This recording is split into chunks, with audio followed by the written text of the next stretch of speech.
Success यानी कि सफलता की सबसे खास बात ये होती है कि वो मेहनत करने वालों पर फिदा हो जाती है। अगर आप सफलता पाना चाहते हैं तो आपको खूब मेहनत करनी पड़ेगी। नमस्कार दोस्तों, आज की वीडियो में डिस्कस करेंगे हम 1 अक्टूबर के करंट अफेयर पे। देखिए आज अक्टूबर महीने का पहला दिन है, तो आप सभी को सबसे पहले पहले दिन में प्रवेश करने के लिए बहुत बहुत शुभकामनाएं। और आपका ये महीना अच्छे से बीते और जितने भी एग्जाम हैं उसके लिए अच्छी से तैयारी करें आप इस महीने में, यही मेरी शुभकामना है। देखिए आज 1 अक्टूबर को इस वीडियो में टोटल हम 14 महत्वपूर्ण करंट अफेयर के प्रश्नों पर चर्चा करेंगे और साथ में इनसे जुड़े जितने भी प्रश्न हैं उन पर हम जो है पूरे डिटेल में चर्चा करेंगे, इनके स्पेशल फैक्ट पे, और साथ में मैप में लोकेशंस भी देखेंगे कुछ देशों की। और देखिए इस वीडियो के लास्ट में आपका एक टेस्ट भी लिया जाएगा, तो इस टेस्ट को जरूर दीजिएगा। और इस वीडियो को पूरा देखने के बाद आप इसकी पीडीएफ फाइल भी डाउनलोड कर सकते हैं, नीचे डिस्क्रिप्शन बॉक्स में आपको इस वीडियो की पीडीएफ भी मिल जाएगी। और अगर आप इस चैनल पर नए हैं तो चैनल को सब्सक्राइब कीजिएगा, साथ में बेल आइकन प्रेस करके वीडियो को लाइक और शेयर भी करिएगा। और देखिए जिन लोगों ने टेलीग्राम चैनल को ज्वाइन नहीं किया है वो उसको ज्वाइन कर लें, ताकि आपको यहाँ से कई सारी पीडीएफ की लिंक वगैरह मिलती रहे। और फेसबुक पेज को जरूर लाइक कर दीजिएगा। तो चलिए शुरू करते हैं आज के करंट अफेयर को लेकर। सबसे पहले बात कर लेते हैं कल के करंट में पूछे गए सभी क्वेश्चन लेकर सही उत्तरों की। देखिए क्वेश्चन का पहला प्रश्न है कि Russian Grand Prix 2020 Formula One race किसने जीता है? तो देखिए इसको जीता है वाल्टेरी बोटास ने।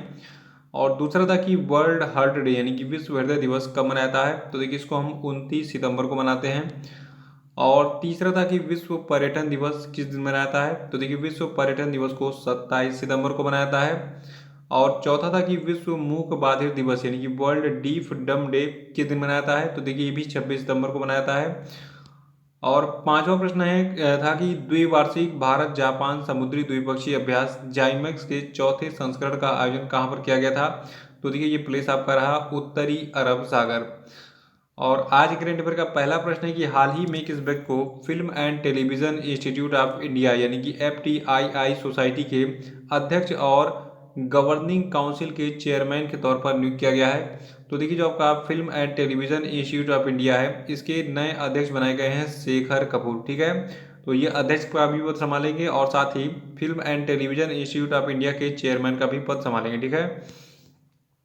देखिए जो आपके शेखर कपूर है इनको आपने कई सारी फिल्मों में अभिनय करते हुए भी देखा होगा और ये बॉलीवुड के एक जाने माने डायरेक्टर हैं, ठीक है। और इन्होंने BP सिंह को रिप्लेस किया है film and television institute of India के सोसाइटी के अध्यक्ष के पद पर।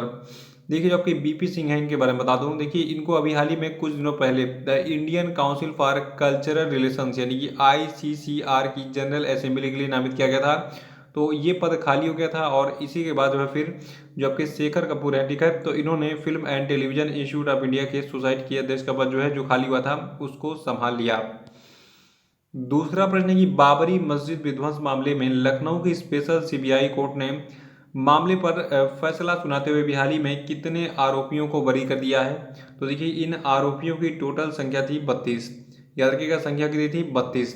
और इसमें लाल कृष्ण आडवाणी जो कि भारत के पूर्व उप मुख्य प्रधानमंत्री रह चुके थे, और साथ में कल्याण सिंह, और जो देखिए कल्याण सिंह जो है उस समय तत्कालीन मुख्यमंत्री थे जब ये घटना हुई थी, और साथ में आपके मुरली मनोहर जोशी, उमा भारती और कई अन्य नेता भी शामिल थे इसमें, ठीक है। तो टोटल 32 लोग जो है आरोपी साबित किए गए थे CBI के कोर्ट में।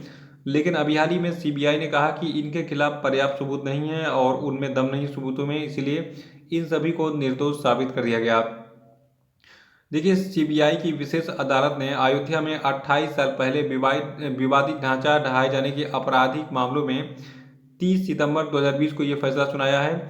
और कोर्ट ने इस मामले में देश के पूर्व उप प्रधानमंत्री लाल कृष्ण आडवाणी समेत 32 नेताओं को बरी कर दिया है। देखिए जो आपका राम मंदिर है, तो राम मंदिर के लिए होने वाला जो आंदोलन है, ठीक है, तो उसके समय 6 दिसंबर 1992 को अयोध्या में बाबरी मस्जिद को गिराया गया था। डेट याद रखिएगा, 6 दिसंबर 1992 को जो है अयोध्या में बाबरी मस्जिद को गिरा दिया गया था। और तीसरा प्रश्न है कि हाल ही में किसे विदेश मामलों की संसदीय समिति का सदस्य चुना गया है? तो देखिए अभी हाल ही में हरसिमरत कौर बादल को चुना गया है विदेश मामलों की संसदीय समिति का सदस्य। और चौथा प्रश्न है कि अंतर्राष्ट्रीय अनुवाद दिवस यानी कि इंटरनेशनल ट्रांसलेशन डे किस दिन मनाता है? तो देखिए अंतर्राष्ट्रीय अनुवाद दिवस को हम 30 सितंबर को मनाते हैं। और 2020 के अंतर्राष्ट्रीय अनुवाद दिवस यानी कि इंटरनेशनल ट्रांसलेशन डे की थीम है संकट में दुनिया के लिए शब्दों की तलाश करना। और आपको बता दूं अंतर्राष्ट्रीय अनुवाद दिवस जो है ये हर वर्ष 30 सितंबर को जो है क्यों मनाता है? क्योंकि 30 सितंबर को एक व्यक्ति थे सेंट जेरोम, ठीक है। तो सेंट जेरोम की पुण्यतिथि होती है। और देखिए सेंट जेरोम कौन थे, इन्होंने बाइबल का अनुवाद किया था, ठीक है। ये बाइबल के अनुवादक थे। तो इन्हीं के सम्मान में 30 सितंबर को हम जो है अंतर्राष्ट्रीय अनुवाद दिवस मनाते हैं। और देखिए सितंबर महीने के जो महत्वपूर्ण दिवस है, ये मैंने आपको कल भी रिवाइज करा था, फिर से एक बार बता देता हूँ। देखिए 5 सितंबर को हमने शिक्षक दिवस और अंतर्राष्ट्रीय चैरिटी दिवस भी मनाया। 7 सितंबर को हम लोगों ने मनाया था पहला नीले आसमान के लिए स्वच्छ वायु का अंतर्राष्ट्रीय दिवस। 8 सितंबर को हम लोगों ने मनाया था विश्व साक्षरता दिवस। 10 सितंबर को हमने मनाया था विश्व आत्महत्या रोकथाम दिवस। और 12 सितंबर को हम लोगों ने मनाया था विश्व प्राथमिक उपचार दिवस। 14 सितंबर को हम लोगों ने हिंदी दिवस मनाया था। 15 सितंबर को हम लोगों ने इंजीनियर दिवस मनाया था। 16 सितंबर को विश्व ओजोन दिवस। 17 सितंबर को विश्व रोगी सुरक्षा दिवस। 18 सितंबर को विश्व जल निगरानी दिवस। और 18 सितंबर को ही विश्व बांस दिवस। 21 सितंबर को अंतर्राष्ट्रीय शांति दिवस। 19 सितंबर को अंतर्राष्ट्रीय तटीय स्वच्छता दिवस। और 21 सितंबर को विश्व अल्जाइमर दिवस। और 22 सितंबर को विश्व गैंडा दिवस। 23 सितंबर को अंतर्राष्ट्रीय सांकेतिक भाषा दिवस जो है हम लोगों ने मनाया था। तो ये सारे दिन मैंने आपको रिवाइज करा दिए हैं, इसको याद रखिएगा। और पांचवा प्रश्न है कि अंतर्राष्ट्रीय मानवाधिकार संस्था एमनेस्टी इंटरनेशनल ने हाल ही में किस देश में अपना कामकाज रोक दिया है। तो देखिए भारत में एमनेस्टी इंटरनेशनल ने अपना जो कामकाज है इसको पूरी तरीके से रोक दिया है। क्यों रोका है, मैं आपको बताता हूँ कारण। देखिए एमनेस्टी इंटरनेशनल संस्था ने ये आरोप लगाया है कि भारत सरकार ने इस साल की शुरुआत में यानी कि जनवरी 2020 में एक कार्रवाई के तहत एमनेस्टी इंटरनेशनल के अकाउंट फ्रीज कर दिए हैं, जिसके बाद उसे अपने अधिकतर स्टाफ को निकालना पड़ा है। देखिए भारत सरकार ने इसमें सफाई क्या दी थी। देखिए भारत सरकार ने कहा है कि एमनेस्टी इंटरनेशनल जो है इस संस्था ने फॉरेन कंट्रीब्यूशन रेगुलेशन एक्ट के तहत कभी रजिस्ट्रेशन नहीं कराया भारत में, जो कि विदेशी फंडिंग के लिए जरूरी होता है। मतलब भारत सरकार ये कह रही थी कि एमनेस्टी इंटरनेशनल का जो अकाउंट है, ठीक है, जिसमें पैसे विदेश से आ रहे हैं, उसका सोर्स ही नहीं पता चल पा रहा है कि कहाँ कहाँ से कौन सी फंडिंग यूज आ रही है और किस मद में किस कार्य में ये जो है खर्च हो रही है। तो इसलिए भारत सरकार ने कहा कि भैया हम तुम्हारा जो अकाउंट है उसको फ्रीज कर देते हैं, पहले आप जो है फॉरेन कंट्रीब्यूशन रेगुलेशन एक्ट के तहत रजिस्ट्रेशन कराइए और इससे आपका पता चलेगा कि जो विदेशी फंडिंग आपको मिल रही है ये किस संस्था से मिल रही है, किस व्यक्ति से मिल रही है और किस काम में इसको आप खर्च कर रहे हैं। देखिए इससे ही आतंकवादियों के लिए फंडिंग भी हो जाती है, तो इसीलिए सरकार थोड़ा सा अलर्ट है। देखिए जबकि एमनेस्टी इंटरनेशनल है तो इसके फाउंडर हैं पीटर बेंसन। और एमनेस्टी इंटरनेशनल की स्थापना जुलाई 1961 को यूनाइटेड किंगडम के लंदन में हुई थी और इसका मुख्यालय भी जो है यूके के लंदन में है। और देखिए इसकी जो एक्टिंग लीडर हैं वर्तमान में, इनका नाम है जूली वरहार। छठवां प्रश्न है कि किस राज्य सरकार ने तंबाकू की खपत को कम करने और सिगरेट एवं अन्य तंबाकू उत्पाद अधिनियम 2003 के अनुपालन को सुनिश्चित करने हेतु खुली सिगरेट और बीड़ी की बिक्री पर प्रतिबंध लगा दिया है। तो देखिए महाराष्ट्र की सरकार ने यह कारनामा किया है। और महाराष्ट्र के मुख्यमंत्री कौन है, इनका नाम बताइए, मैं आपको अभी बता दूंगा। तो देखते हैं कितने लोगों को पता है महाराष्ट्र के मुख्यमंत्री का नाम। देखिए सीधे सीधे आप याद कर सकते हैं कि महाराष्ट्र की सरकार ने अभी हाल ही में सिगरेट और बीड़ी की बिक्री पर प्रतिबंध लगाया है। और आपको बता दूं अभी हाल ही में इससे पहले छत्तीसगढ़ की सरकार ने इस वर्ष की शुरुआत में यानी कि जनवरी 2020 के आसपास में जो है सिगरेट और बीड़ी पर प्रतिबंध लगाया था। और उसके बाद फिर जब कर्नाटक राज्य जो है, कर्नाटक ने साल 2017 में जो है बीड़ी और तंबाकू सिगरेट पर जो है प्रतिबंध लगाया था उनकी बिक्री पर।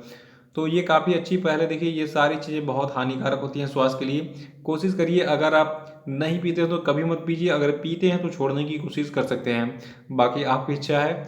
देखिए हमारा शरीर एक मंदिर है, हम अगर भगवान के मंदिर में ना जाके अपने ही मंदिर को पहले स्वच्छ रखें फिर भगवान के मंदिर में जाएं तो ये हमारे लिए सर्वोत्तम होगा। देखिए शरीर की सेवा कीजिए, शरीर को भगवान ने ये शरीर दिया है, बहुत ही अनमोल है। आप अपने शरीर को साफ सुथरा रखें, स्वच्छ रखें और कोई ऐसा चीज़ ना खाएं कि जिससे आपके शरीर को हानि पहुंचे। देखिए बचपन से हमें क्या सिखाया गया कि हमारा शरीर एक मंदिर है, तो सबसे पहले अपने इस मंदिर को पवित्र रखिए, बाद में मंदिर मस्जिद गुरुद्वारा जाइए और वहाँ पे पूजा पाठ कीजिए, भगवान में आस्था रखिए। देखिए कहते हैं कि आत्मा परमात्मा का स्वरूप है, तो हम भी जो है हमारा शरीर जो है ये भी परमात्मा का ही एक अंश है। तो इसीलिए अपने शरीर को कभी भी इन सब फालतू चीज़ों से जो है आपको दूर रखना चाहिए। देखिए हम बात कर रहे थे महाराष्ट्र की सरकार की। इन्होंने भी हाल ही में सिगरेट एवं तंबाकू उत्पाद अधिनियम 2003 के अनुपालन को सुनिश्चित करने के लिए खुली सिगरेट और बीड़ी की बिक्री पर प्रतिबंध लगा दिया है। देखिए महाराष्ट्र के जो मुख्यमंत्री का नाम है उद्धव ठाकरे, ठीक है। और महाराष्ट्र के जो गवर्नर है इनका नाम है भगत सिंह कोश्यारी। कैपिटल महाराष्ट्र की मुंबई है। और महाराष्ट्र का पॉपुलेशन है वर्तमान में 2012 के आंकड़ों के अनुसार ये 11.42 करोड़। और महाराष्ट्र कहाँ पे लोकेटेड है? देखिए महाराष्ट्र जो है आपका कुछ इस स्थान पे लोकेटेड है, ठीक है, इंडिया के मैप में। और महाराष्ट्र अपनी सीमाएं बनाता है गुजरात, मध्य प्रदेश, छत्तीसगढ़, तेलंगाना, कर्नाटका और गोवा के साथ में। सातवां प्रश्न है कि हाल ही में कुवैत के किस शीर्ष राजनयिक और शासक का अमेरिका के एक अस्पताल में निधन हो गया? तो देखिए कुवैत देश के ये शीर्ष राजनयिक और शासक थे शेख सबाह अल अहमद, इनका नाम याद रखिएगा। देखिए कुवैत के शीर्ष राजनयिक और शासक शेख सबाह अल अहमद का जो है हाल ही में 29 सितंबर 2020 को अमेरिका के एक अस्पताल में निधन हो गया। ये 91 साल के थे, ठीक है, इनका 91 साल उम्र हो गया था। देखिए जो कि शेख सबा हैं इनको आधुनिक कुवैत की विदेश नीति के वास्तुकार के रूप में जाना जाता था, ठीक है, याद रखिएगा। जो आपके शेख सबा अल अहमद हैं इनको जो है आधुनिक कुवैत की विदेश नीति के वास्तुकार के रूप में जाना जाता था। और कुवैत देश की लोकेशन मैं आपको देता हूँ। देखिए कुवैत जो है आपका मिडिल ईस्ट एशिया में स्थित है। ये आपका ग्लोब सामने खुला हुआ है। यहाँ पे कुछ इस स्थान पे मिडिल ईस्ट एशिया में कुवैत स्थित है। और इस मैप को अगर आप जूम करेंगे तो आपको कुवैत जो है इसकी सीमाएं, देखिए यहाँ पे नीचे वाला मैप दिख रहा है, कुवैत जो है इसकी सीमाएं जो है इराक और सऊदी अरब के साथ लगती दिखेंगी। याद रखिएगा कि जो आपका कुवैत है ये इराक और सऊदी अरब के साथ अपनी सीमाएं बनाता है। देखिए ये सीमाएं जो मैं बताता हूँ आपको, कौन सा देश किससे बॉर्डर बना रहा है, फिर कौन सा राज्य किससे किससे अपनी सीमा बना रहा है, ये सभी एग्जाम में पूछे जाते हैं और रिसेंटली भी बहुत सारे एग्जाम में पूछे भी गए हैं। तो आगामी जो परीक्षाएं लगी हुई हैं उनमें भी पूछा सकता है। जो भी चीज़ें मैं आपको पॉइंट देता हूँ समझ लीजिए एग्जाम से रिलेटेड होते हैं, ठीक है। देखिए कुवैत जो है इसकी कैपिटल कुवैत सिटी है। यहाँ की करेंसी है कुवैती दिनार। पॉपुलेशन है 41.4 लाख। 48वां प्रश्न है कि किस अभिनेता को यूएनडीपी ने स्पेशल ह्यूमैनिटेरियन एक्शन अवार्ड से सम्मानित किया है? तो देखिए अभी हाल ही में अभिनेता सोनू सूद को स्पेशल ह्यूमैनिटेरियन एक्शन अवार्ड से सम्मानित किया है यूएनडीपी ने। देखिए आपको बता दूं बॉलीवुड अभिनेता जो आपके सोनू सूद हैं तो इनको जो है एक आभासी समारोह यानी कि वर्चुअल सेरेमनी में 28 सितंबर 2020 को संयुक्त राष्ट्र विकास कार्यक्रम यानी कि यूएनडीपी की ओर से प्रतिष्ठित SDG special humanitarian action award से सम्मानित किया गया। और इन्हें जो है देखिए आपको बता दूं सोनू सूद ने अभी बहुत बढ़िया काम किया था लॉकडाउन के समय में, जब सारे मजदूर फंसे हुए थे मुंबई में, तो उन सभी प्रवासी मजदूरों को जो है इन्होंने अपने खर्चे पर उनके घर पर भेजा, ठीक है। तो इसीलिए इनको ये सम्मान दिया गया है। और नवा प्रश्न है कि अ बुटीक ऑफ फ्लावर्स पुस्तक को किसने लिखा है? तो देखिए अ बुटीक ऑफ फ्लावर्स पुस्तक को लिखा है डॉक्टर कृष्णा सक्सेना ने। और अभी हाल ही में कृष्णा सक्सेना की इस पुस्तक का विमोचन किया रक्षा मंत्री राजनाथ सिंह ने। और आपको बता दूं जब जो आपकी डॉक्टर कृष्णा सक्सेना है तो इनकी इस पुस्तक में ये लिखा गया है कि पाठक खुद की यात्रा को देखें और उससे अपने स्वयं के व्यक्तिगत एहसास से प्रेरित हो सके, ठीक है।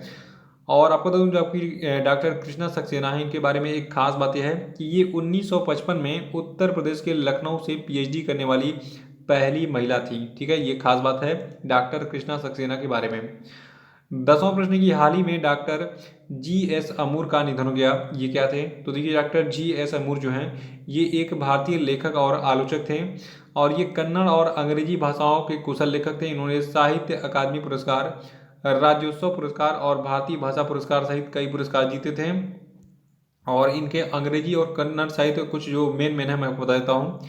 देखिए अंग्रेजी में इनका साहित्य था forbidden fruit, views on Indo Anglian fiction and colonial consciousness and Commonwealth literature. और कन्नड़ में इन्होंने कुछ प्रमुख पुस्तकें लिखी थी जो आपकी हैं आर्दोकोला आर कन्नड़ा, कादम्बरिया बेलाविनेश और व्यायास्या और कादम्बरिया स्वरूपा। तो ये इनकी कन्नड़ की कुछ पुस्तकें थी। और 11वां प्रश्न है कि Pacific Asia travel association grand title 2020 award किसने जीता है? तो देखिए पैसिफिक एशिया ट्रेवल एसोसिएशन यानी कि पाटा ग्रैंड टाइटल अवार्ड 2020 दिया गया है केरल राज्य को।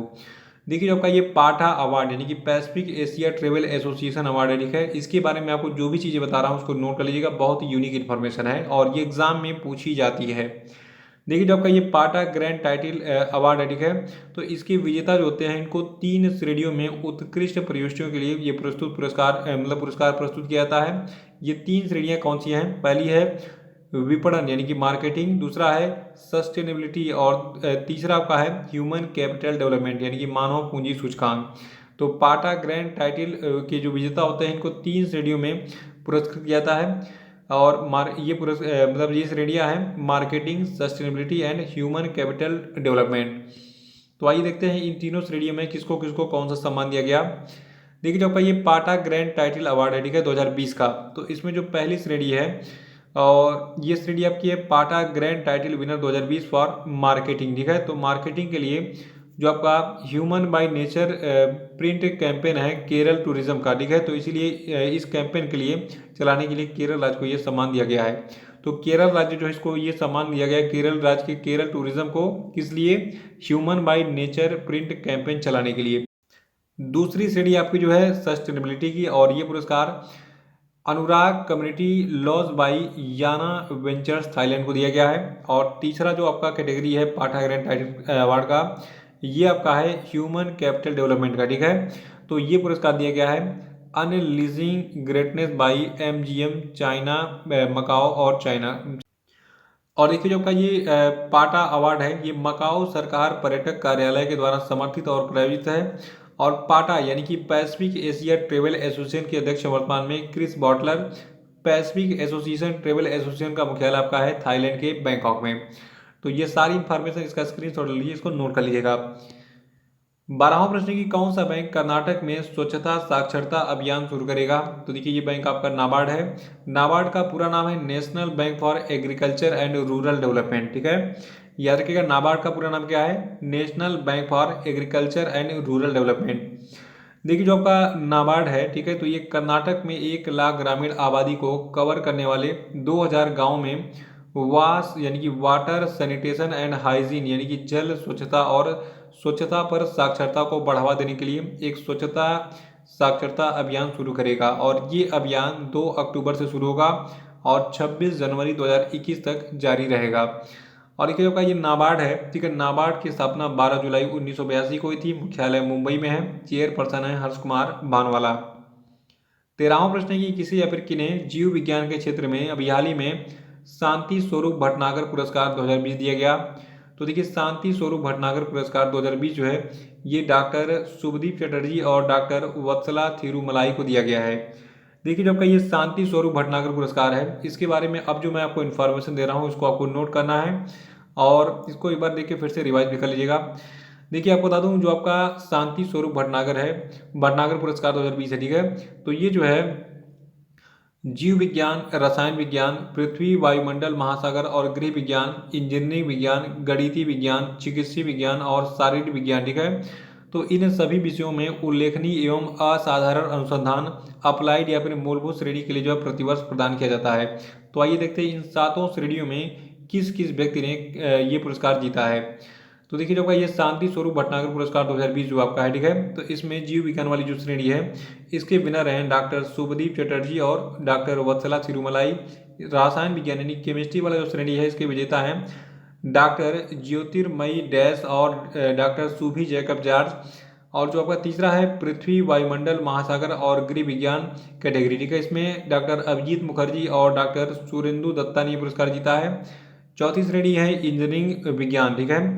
तो इसका इस श्रेणी का ये पुरस्कार डॉक्टर अमोल अरबिंदो कुलकर्णी ने और डॉक्टर किंसुक दास गुप्ता ने जीता है। 5वां श्रेणी आपका है गणित विज्ञान का और इस श्रेणी का ये पुरस्कार डॉक्टर यूके आनंद वर्धन और डॉक्टर रजत सुब्रा हजारा ने जीता है। 6ठी श्रेणी आपकी है औषधि विज्ञान की और ये पुरस्कार जीता है डॉक्टर बुशरा अतीक और डॉक्टर रितेश अग्रवाल ने। 7वीं श्रेणी है भौतिकी विज्ञान का और ये पुरस्कार जीता है डॉक्टर राजेश गणपति और डॉक्टर सूरजजीत धरा ने। तो इसको नोट कर लीजिएगा। और 14वां प्रश्न है कि हाल ही में किस स्थान से सतह पर मार करने वाली सुपरसोनिक क्रूज मिसाइल ब्रह्मोस का सफल परीक्षण किया गया। तो देखिए हाल ही में ब्रह्मोस मिसाइल का परीक्षण किया गया है ओडिशा के बालासोर से। देखिए ब्रह्मोस जो आपका ये अपग्रेडेड वर्जन है जिसका परीक्षण भी हाल में किया गया है और इसमें स्वदेशी बूस्टर और एयर फ्रेम सेक्शन के साथ कई अन्य मेड इन इंडिया सब सिस्टम है इस ब्रह्मोस मिसाइल में। और ये स्वदेशी सामग्री को बढ़ावा देने का एक और कदम है भारत का। देखिए BrahMos land attack cruise missile यानी कि LACM जो है आपकी मैक 2.8 की स्पीड पर जो है क्रूज कर सकती है। तो ये सारी डिटेल्स याद रखिएगा ब्रह्मोस के इस अपग्रेडेड वर्जन के बारे में। इसका परीक्षण बिहार में कहाँ से किया गया है? ओडिशा के बालासोर से। तो ये थे आपके आज के 14 महत्वपूर्ण प्रश्न। और अब हम बात कर लेते हैं आज के सभी क्वेश्चन वीडियो पे। देखिए, इससे पहले एक इन्फॉर्मेशन दे दूं। देखिए, जो आपकी मंथली करंट अफेयर वाली पीडीएफ है, ये तैयार हो चुकी है और इसको मैंने अपलोड भी कर दिया है। और सितंबर महीने का जो मंथली करंट अफेयर का पीडीएफ था, उसकी लिंक आपको डिस्क्रिप्शन बॉक्स में मिल जाएगी, वहाँ पे क्लिक करके आप उसको डाउनलोड कर सकते हैं। बाकी वीडियो जो इसका है, ये शाम तक आज जो है अपलोड हो जाएगा, मंथली करंट अफेयर वाली वीडियो का। तो शाम को उसको वीडियो को देख लीजिएगा और 9 बजे मैं इस वीडियो को अपलोड करूंगा शाम को। तो शाम को सभी लोग 9 बजे तैयार रहेंगे इस वीडियो को देखने के लिए। देखिए, आज के क्वेश्चन अपडेट का पहला प्रश्न आपके लिए कि हाल ही में किस व्यक्ति को भारत सरकार ने भारतीय दूरसंचार नियामक यानी कि telecom regulatory authority of India का नया अध्यक्ष बनाया है? उत्तर बताइए। दूसरा कि लता मंगेशकर पुरस्कार 2020-21 किसे दिया गया? आंसर बताइए। तीसरा कि अंतर्राष्ट्रीय खाद्य हानि और अपशिष्ट न्यूनीकरण जागरूकता दिवस किस तिथि को मनाया गया? उत्तर बताइए। चौथा कि हाल ही में भारत ने किस देश के साथ बौद्धिक संपदा सहयोग पर एक समझौते ज्ञापन पर हस्ताक्षर किया? उत्तर बताइए। और पांचवा कि हाल ही में किस व्यक्ति को राष्ट्रीय सुरक्षा गार्ड के डीजी का अतिरिक्त प्रभार दिया गया? उत्तर बताइए। तो इसी के साथ आज करंट अफेयर से समाप्त होता है। जय हिंद, जय भारत।